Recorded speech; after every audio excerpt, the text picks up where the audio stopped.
के लिए गोलियां चलाएं। मैं जानता हूं, मगर रिपोर्ट को तो मंजर आम पर आना चाहिए ताकि इन लोगों को हमको मालूम हो जाए कि देखो हमसे कभी इंसाफ नहीं किया जा सकता। अजीज दोस्तों, यकीनन आज हमारे मुल्क में बीजेपी की गवर्नमेंट बनने जा रही है। 280 अरकान पार्लिमान उनके मुंतखब हुए, 300 से ज्यादा एनडीए के हो गए। बहुत से लोग फिक्रमंद हैं, परेशान हैं कि क्या हो रहा है, हमारा क्या होगा। याद रखो, मैं हिंदुस्तान के उन गयूर मुसलमानों से कह रहा हूं, डरने और घबराने की जरूरत नहीं है। मैं हिंदुस्तान के उन तमाम हिंदुस्तानी अवाम से कह रहा हूं जो हिंदुस्तान के सेकुलरिज्म पर कामिल यकीन रखते हैं कि डरने और घबराने की जरूरत नहीं है। इख्तिदार मिला है जरूर इन लोगों को,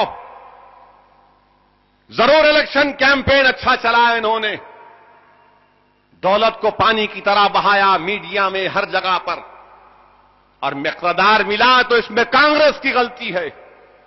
कांग्रेस तो नजर नहीं कहीं आ रही थी, ना कहीं मेहनत कर रहे थे, ना कहीं लड़ रहे थे। अजीज दोस्तों, डरने और घबराने की जरूरत नहीं है। याद रखो, हम मुसलमान हैं। मुसलमान और खौफ एक जगह जमा नहीं हो सकते। मुसलमान और खौफ एक जगह जमा नहीं हो सकते। या खौफ रहेगा या मुसलमान रहेगा। हम रहेंगे इंशाअल्लाह ताला, डरने की जरूरत नहीं है। याद रखो, अपनी तारीख को याद करो कि कैसे हजरत बिलाल के सीने के ऊपर गरम गरम रेत डाल दी जाती थी, कैसे हजरत बिलाल के सीने के ऊपर गरम गरम पत्थर डाल दिए जाते थे, कैसे हजरत सुमैया को शहीद किया गया, कैसे सहाबियों को ऊंटों के दरमियान में रस्सी में डालकर खींचा गया। सोचो थोड़ी देर के लिए, हमारे हीरो वो हैं, और हमारे जिनको हमने अपना हीरो माना वो डर को अपने करीब आने नहीं दिए। सोचो थोड़ी देर के लिए, तसव्वुर की दुनिया में जाकर देखो कि इमाम हुसैन करबला के मैदान में कितने लोग हैं और वहां पर कितने लोग हैं। तसव्वुर की दुनिया में जाके देखो नौजवानों कि जंग मुवत्ता है, लाखों रोमी फौज है और तुम सिर्फ मुट्ठी भर हो, हजारों की तुम तादाद में, वह लाखों हैं, मगर डर पैदा नहीं हुआ। सोचो थोड़ी देर के लिए कि बदर के मैदान में 313 हैं, हजार है, वहां पर लड़ने के लिए तलवार नहीं है, मगर अज़म है, हौसला है, जज्बा है, और क्या है, दौलत क्या है, दौलत ईमान से मालामाल है कि अल्लाह की जात पर मुकम्मल भरोसा, उस जात पर मुकम्मल भरोसा करो। याद रखो, ऐसे फिरौन नमरूद आएंगे, ऐसे अबू जहल आएंगे, ऐसे अबू लहब आएंगे। इंशाअल्लाह ताला नमरूद आया, खत्म हो गया, फिरौन आया, खत्म हो गया, अबू जहल आया, आग में गया, अबू लहब आया, खत्म हो गया। हम जिंदा जब भी थे, अब भी है, और सुबह क़यामत तक जिंदा रहेंगे इंशाअल्लाह ताला। हम मुकाबला करेंगे बीजेपी आरएसएस का। और अगर कोई यह समझ रहा है कि पार्लियामेंट में मैच फिक्सिंग तुम किससे भी कर सकते, हम तो सिर्फ एक ही लड़ाई लड़ना जानते। तुम्हारी आंख में आंख डालकर कहूंगा कि तू गुजरात के मुसलमानों का कातिल है। मैं तेरी आंख में आंख डालकर कहूंगा कि एहसान जाफरी को मारने वालों को बचाने वाला तू है। गुजरात डेवलपमेंट कहे का गुजरात डेवलपमेंट। मैं हमारे हिंदू भाइयों से कह रहा हूं जो इसके मकर फरेब का शिकार हो गए, जिसने कहा कि मां गंगा ने मुझे बुलाया, मैं गंगा को साफ करूंगा। मैं हमारे हिंदू भाइयों को दावत फिक्र दे रहा हूं, दिल की गहराइयों से उनसे गुजारिश कर रहा हूं कि तुमको असदुद्दीन ओवैसी पसंद नहीं होगा, तुमको मजलिस से नफरत होगी, तुमको मेरे हर चीज से नफरत होगी, मगर मेरी एक बात का तो यकीन करके देख लो कि जाकर अहमदाबाद में जो जूहापुरा इलाका है, जहां पर 4.5 लाख मुसलमान बसते हैं, वहां पर पूरा अहमदाबाद का कचरा लाकर डाला जाता है। वहां पर अहमदाबाद के दवाखानों के वो तमाम कचरा जो दवाखानों से निकलता है उसको लाकर जलाया जाता है जुहापुरा में। अरे वो जुहापुरा को साफ नहीं कर सका तो आपकी मां गंगा को कैसे साफ करेगा? वो कैसे साफ करेगा? जाकर देख लो जुहापुरा को। झूठ है तो साबित कर दो मेरे इस झूठ को। देखो जाकर ये क्या कह रहा है। ये ऐसा कर देगा, ठीक है हम भी देखेंगे। इंटरेस्ट रेट तुम कम करोगे, करके देखो इंटरेस्ट रेट तुम कम। ये बड़े बड़े सरमायादारों की हुकूमत होगी। ये 8-9 महीने तक ये ड्रामा करेगा, इकोनॉमी को अच्छा करूंगा, ये करूंगा। 11वां महीने से वापिस अपने रंग पर आ जाएगा, अपने रंग पर आएगा ये। और ये कौन सा इंतखाबात, कौन सी कामयाबी है ये? क्या हमारा मुल्क अक्सरियती जमहूरियत की तरफ नहीं चले गया? क्या ये मेजॉरिटेरियन फॉर्म ऑफ डेमोक्रेसी नहीं है? ये कौन सी कामयाबी है मुझे बताओ हिंदुस्तान की आवाम कि उत्तर प्रदेश में 19% हमारी आबादी और एक मुस्लिम एमपी नहीं। मैं हिंदुस्तान की आवाम से सवाल कर रहा हूं कि आखिर हमसे नफरत क्या है? क्या हम हिंदुस्तान की पार्लियामेंट में भी जाकर नहीं बैठ सकते? क्या यह मुल्क सेकुलर नहीं है? राजेंद्र ने आपके सामने प्रियम्बल पढ़कर सुनाया। इस मुल्क का इतिहास, इस मुल्क की रूह, इसकी डाइवर्सिटी है, इसका प्लूरलिज्म है, इसका सेकुलरिज्म है। कहां गया उत्तर प्रदेश में? एक नहीं जीता। 19% मुसलमान एक नहीं जीता। मुलायम सिंह यादव, हम तुमको वोट दिए, तुम्हारे समाजवादी का वोट हमको नहीं मिला। मुलायम सिंह, तुम सराय मीर में जाकर मुसलमानों से भीख मांगे कि मैं आपके भरोसे पर यह खतरा मोल ले लिया, मुझे वोट दे दो।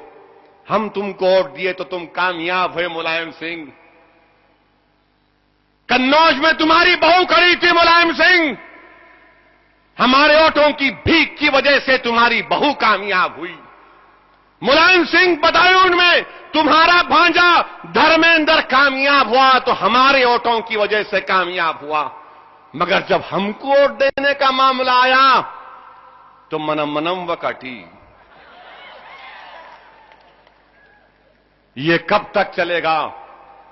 उत्तर प्रदेश की आवाम जागो, नौजवानों उत्तर प्रदेश के जागो।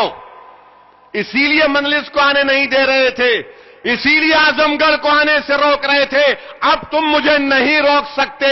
अगर बीजेपी कामयाब हुई तो तुम्हारी कमजोरी की वजह से, अगर बीजेपी के पास 280 आए तो कांग्रेस की गलती की वजह से, अगर गुजरात की सरजमीन को जिसकी वजह से हमारा खून, उस सरजमीन को हमारा खून से लाल किया गया, तो इसकी जिम्मेदारी ये तमाम सेकुलर पार्टियों पर है, समाजवादी पार्टी पर है। आप जीत गए, बहू जीत गई, भतीजा जीत गया। संभल से हम 45% हमारी आबादी संभल में, शफीकुर रहमान बरखार गए। मुजफ्फरनगर में फसाद हुआ, 60 मुस्लिम औरतों की अस्मत रेजी की गई, 1.5 लाख मुसलमान बेघर हो गए। खादिर राना बीएसपी का एमपी, बीएसपी का वोट नहीं मिला, वो हार गया। मीरठ में हमारा वोट, 2-2 खड़े हो गए, दोनों कुरैशी, हाजी कुरैशी खड़े हो गए, बीजेपी निकल गई। मुरादाबाद में हम 45%, हम अपना वोट डाले, आप नहीं डाले, सपा का वोट नहीं मिला, हार गए। बीजेपी ने एक मुसलमान को भी टिकट नहीं दिया उत्तर प्रदेश में, एक को भी टिकट नहीं दिया। और 20 ऐसे पार्लिमानी हल्के उत्तर प्रदेश में जहां पर हमको कामयाब होना है मुसलमानों को, वह तमाम के तमाम बीजेपी वाले कामयाब हो गए। 15वीं लोकसभा में 8 एमपी थे, अजहरुद्दीन थे, कादिर राना थे, शफीकुर रहमान बरक थे, हमारी 2 बहनें थीं, सब हार गए। मैं हिंदुस्तान के अवाम से एक सवाल कर रहा हूं, दारुस्सलाम के सरजमीन से, आप नफरत करो मुझसे नफरत करो आप, आपका इख्तियार है, जमहूरियत है। मेरे एक सवाल का जवाब दो।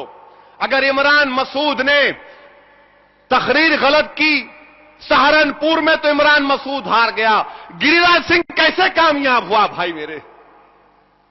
इमरान मसूद ने क्या कहा था कि उसके टुकड़े कर दूंगा, उसको हरा दिए। गिरिराज सिंह जो कह रहा था कि जो मोदी कोर्ट ने दिए पाकिस्तान को जाना पड़ेगा, वो कामयाब हो गए। ये कौन सा इंसाफ है हिंदुस्तान के अवाम कि इमरान मसूद हार सकता, गिरिराज जीत सकता? ये कौन सा इंसाफ है कि बीजेपी का एक सिटिंग एमपी शाहनवाज हुसैन, जिसका नाम है, भागलपुर से तुम उसको हरा दिए?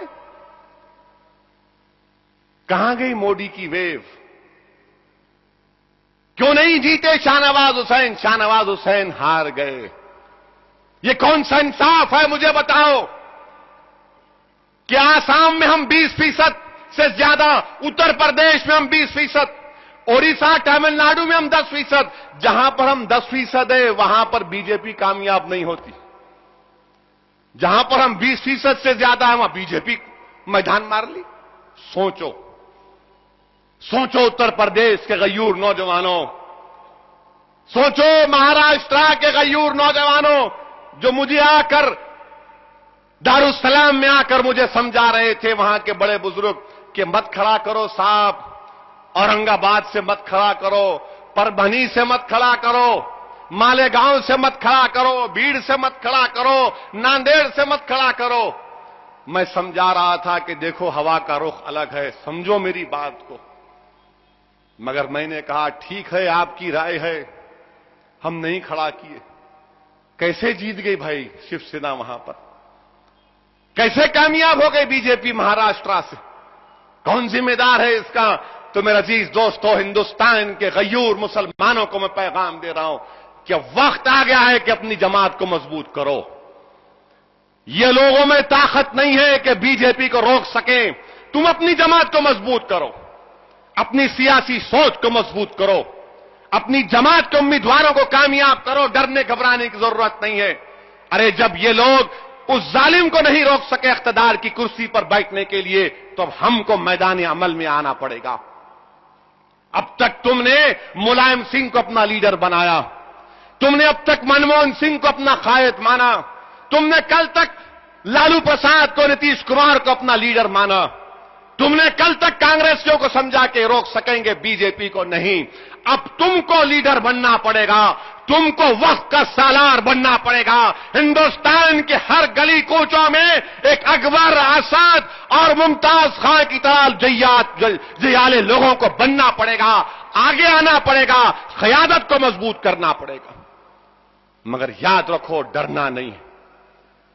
280 कुछ नहीं है मेरे भाई, कुछ नहीं होगा। इंशाअल्लाह ताला मुकाबला करेंगे, मजे का मुकाबला होगा। देखना पार्लियामेंट जरूर तुम इंशाअल्लाह। दुआ करना मेरे लिए कि अल्लाह मेरी जबान में तासीर दे, अल्लाह मुझे हिदायत दे, अल्लाह मुझे तौफीक दे, अल्लाह मुझे ताकत दे कि मैं इन जालिमों से दिल खोल के मुकाबला कर सकूं। और हम कौन है मेरे नौजवानों? याद रखो, कामयाबी इसमें नहीं है। कामयाबी का तस्वुर करबला से मिलता है कि खुद को खत्म कर देना, यह कामयाबी। हम खत्म हो जाएंगे मगर हक की सरबुलंदी के लिए काम करेंगे। हम लड़ेंगे, मुकाबला करेंगे जमहूरी अंदाज में। हिंदुस्तान की आवाम मुझे बताओ आप, हम गंदे हैं ना, हम फिरका परस्त हैं, दलित अच्छे नहीं है, वो नहीं है, ठीक है। ये कौन सा पार्लियामेंट होगा कि जिसके सामने जिसने बाबरी मस्जिद को शहीद किया वो अडवाणी स्पीकर बनेगा? जिसके सामने बाबरी मस्जिद को, मेरी मस्जिद को शहीद कर दिया गया, जिसने रथ यात्रा निकाली और हजारों लोगों का खून बहा गया, मासूम लोगों का, वो लोकसभा का स्पीकर बनेगा? ये क्या इंसाफ है? सोचो थोड़ी देर के लिए हमारे दिल पे क्या गुजरती होगी। सोचो थोड़ी देर के लिए उन बच्चों पर क्या गुजरती होगी जब अडवाणी के रथ यात्रा में उनके मां बाप को मार दिया गया होगा। सोचो थोड़ी देर के लिए, हमारे गम को समझो। मैं तुमसे रहम की भीख नहीं मांग रहा हूं, अरे मुझ पर रहम करने वाला रब्बुल आलमीन है।